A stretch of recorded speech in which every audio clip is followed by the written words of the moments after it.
welcome back to another video. And in this video, this is a Tamiya kit review.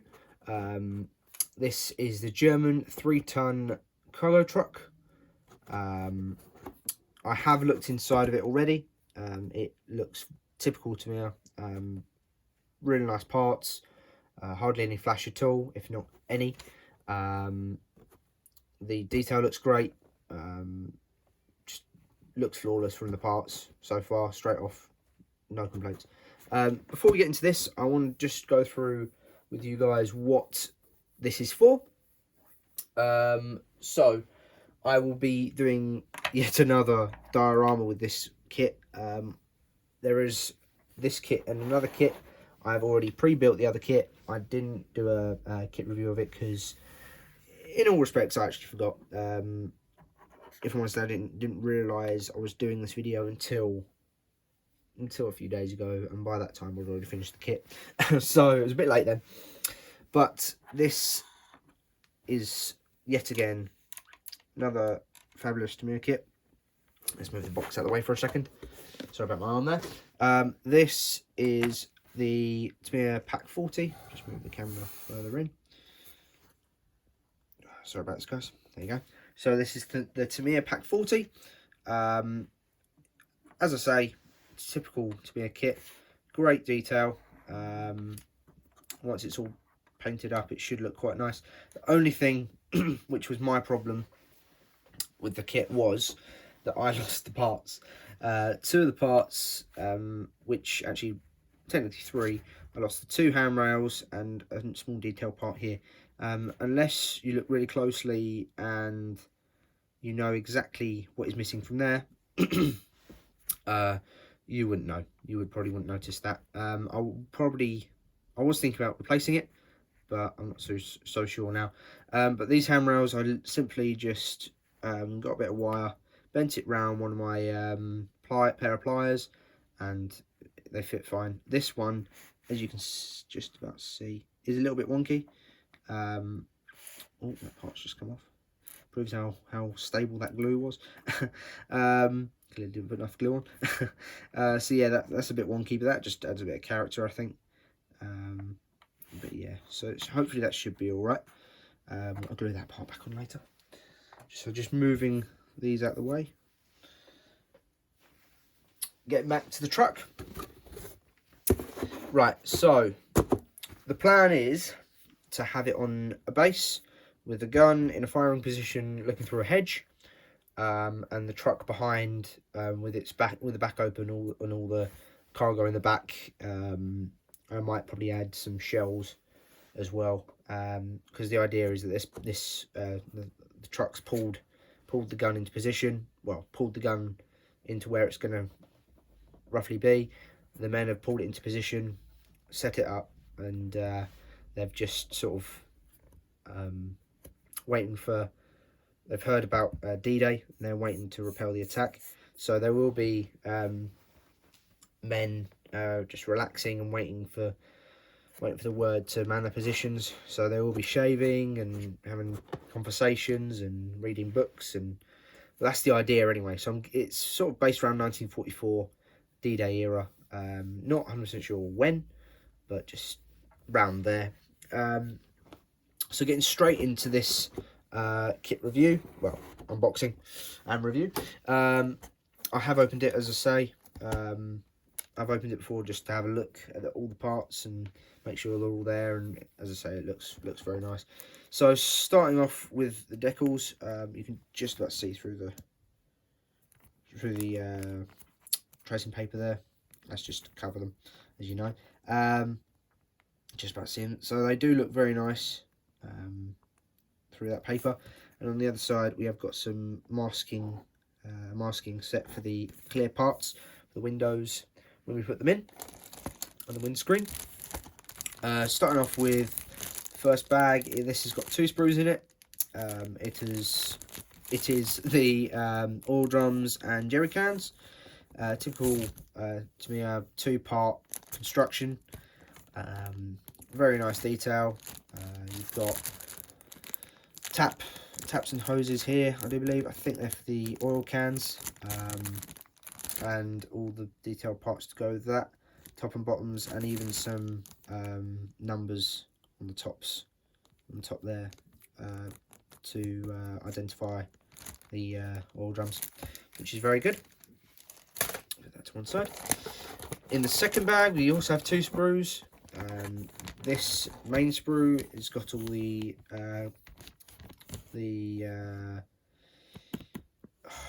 cab details, sorry about that, and some under like chassis details. So you've got the differential here in 2 halves, which you stick together and then put on the bottom, on the bottom of the chassis with the drive shaft, which is very good detail, yet again from Tamiya. Very good. And then you've also got the grille, which, as I say, is very nice. Some people I've watched their videos and they've said, oh, we're going to put a bit of card at the back here, because this kit does not come with an engine. So I think I will probably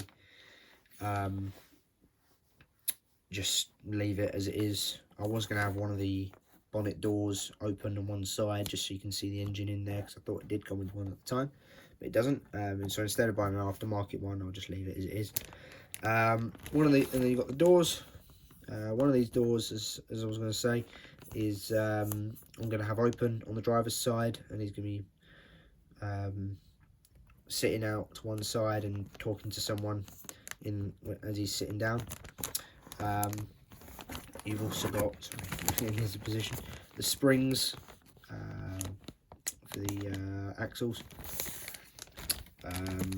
Then you've got the cab roof, the back of the cab floor, the dashboard, which has got some nice detail with it, and the sort of mud guards and the step for the cab and the cab section seats. It all looks very nice and very crisp, just as you would expect with a Tamiya kit. You've got the exhaust and also a shovel there as well, so it looks very nice. That's one side, and then is the second bag. Actually, I missed something in that last bag, sorry about that. Completely forgot. It looks invisible. In this, get it right that way. In this bag, you've also got the clear parts of the windows and the windscreen there as well. So they look very nice and crisp. So moving on to the cargo bay box, whatever you call that, I can't remember what the actual word for it is, but yeah, so this is the bottom panel for the floor. As you can see, you might be able to see, it's got some nice grain wood texturing there. Same with the side skirts on there.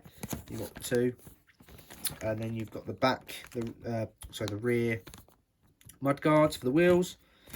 You've got the rear hatch, which I'm going to have open, and you've also got the main chassis body there as well, which should be quite nice. And I do believe this is a guard to go around where the cab is, on top of the cargo. I'm going to call that cargo bay. I know it's not the right word, but yeah, let's just call it that for now. So I'll move the box out of the way. I'll get to the instructions in a minute. I know people usually do the instructions first, but they're at the bottom of the box. So you've got the wheels in this set, in this bag. 2 sprues in here, so very nice wheels. Look like single.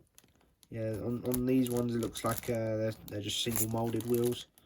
And on the other ones, actually no, these are spare wheels. Sorry, spare tires. That's a whole wheel, isn't it? And then actually no, these, I think you do have to stick these on. They look very nice. Can I see a seam line? You can just see a seam line on them. They're very nice. Steering wheel. And then you got the 2 figures, 2 crewmen in there. And on the other side, you've got the same wheels, and actually 2 other crewmen there as well. Looks like you've got 2 steering wheels. Are they 2 different steering wheels or one spare one? Oh, sorry about that, it's not the camera. I think they're two of the same steering wheels. Bit strange. Not sure what that's about.